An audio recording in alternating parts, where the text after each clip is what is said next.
What's up, Cal Gang? Alright, so we're doing a line integral problem, and actually, this is one of my favorite problems of all time, period. And I'm going to show you why.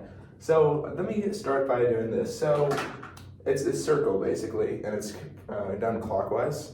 So, if you have a closed region, what we can use is Green's theorem, and so let me draw this out for you. So, the center is going to be at 3, -4, you can tell from there, and the radius is going to be 2.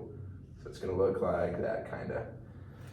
So, yeah, I think this satisfies Green's theorem. Also, we have to make sure that we know it goes clockwise, right?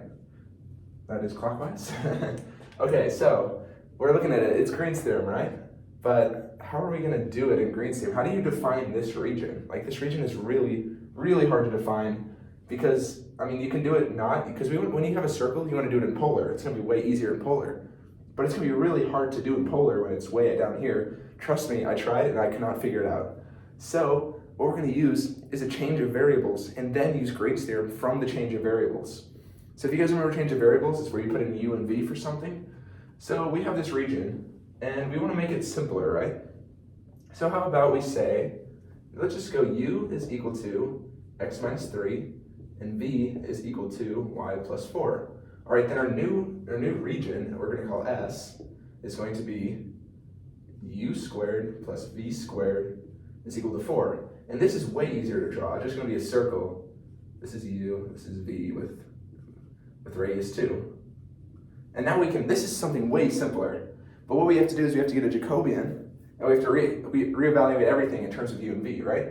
So this is our new thing, but when we change, we have to reevaluate this in terms of u and v, and we also have to have a Jacobian, right?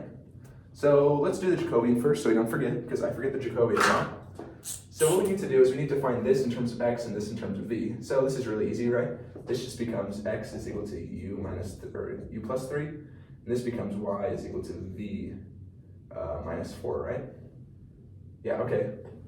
So then what you can do is we can do our Jacobian, which is, if you remember, it's going to be like a little matrix.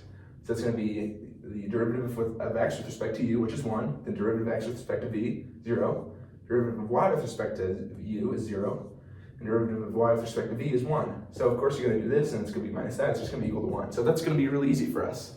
So then we also have to reevaluate this. So I'm going to say this is f, but instead of x and y, it's going to be of u and v. So we have to plug in what this is for this. So we have y is equal to u, wait, hold on. Okay, yeah, we have this, y is equal to v minus 4, right?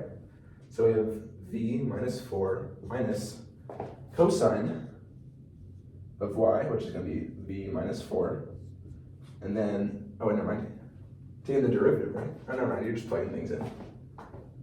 Okay, and then x sine of y, so x is u plus 3 sine of v minus 4, right?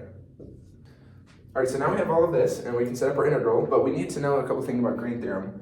Green's theorem says that if you take the derivative of q, which is this part, with respect to y, which in this case, or never mind, in terms of x, which in this case is going to be u, and we take derivative of p, which is this part, with respect to y, which is v, then you can subtract them and set up a double integral over your region.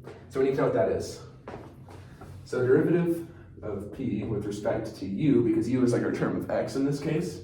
Let's see, so we have, so it's going to be, this is going to become 0, and then this is just going to be sine of v minus 4, right? That's what that becomes. The derivative of q, or derivative of p, with respect to y, which is v in this case, because we substituted that. Let's see what happens. So we have 1, this becomes 0, cosine, negative cosine of, so it's going to be plus sine of v minus 4, and the chain rule will bring that out. And what we're going to find here is something so cool, something so interesting. I can't put this anywhere, I'm just going to write it down here. You guys can see what's going on here. All right, so let's set up our integral. So the integral is the double region, but we have to know something. Our region, it goes clockwise, and same thing here, it's going to go clockwise. But what do we know about Green's theorem is that it has to go counterclockwise. Therefore, if we want to change it, if we want to go the other way around, which we need to for Green's theorem to work, we just have to add a negative out front. So this says that we're going clockwise, and now we're going counterclockwise, which is what we want. All right, so then you have to subtract this from this, right? So it's going to be sine of v minus 4 minus 1 minus sine of v minus 4. Boom, cancel, cancel. The negatives cancel. And then obviously it's r dr d theta. Also, if you should plug in the v's and the u's for r and theta, but in this case we didn't need to because it all canceled out. But if it didn't cancel out, you need to do that. So obviously now our region goes from 0 to 2, which is the radius, and 0 to 2 pi. And that's our integral. So I'm gonna solve it. It's a really easy integral from here on out. Just gotta erase a little bit. I'm just gonna solve it up here. I'm pretty sure you guys can do it from here. These negatives are gonna cancel out. So then obviously the 1's gonna become, or the r is gonna become r squared over 2. You plug in the 2 for it, so it's gonna be 4 over 2, so it's gonna be 2. So it's gonna be 0 to 2 pi 2 d theta, which is obviously just gonna become 4 pi. And that's the answer, 4 pi. So this is seriously my favorite problem of all time. When I was solving this, I was like, oh my God, it's so cool, look at this.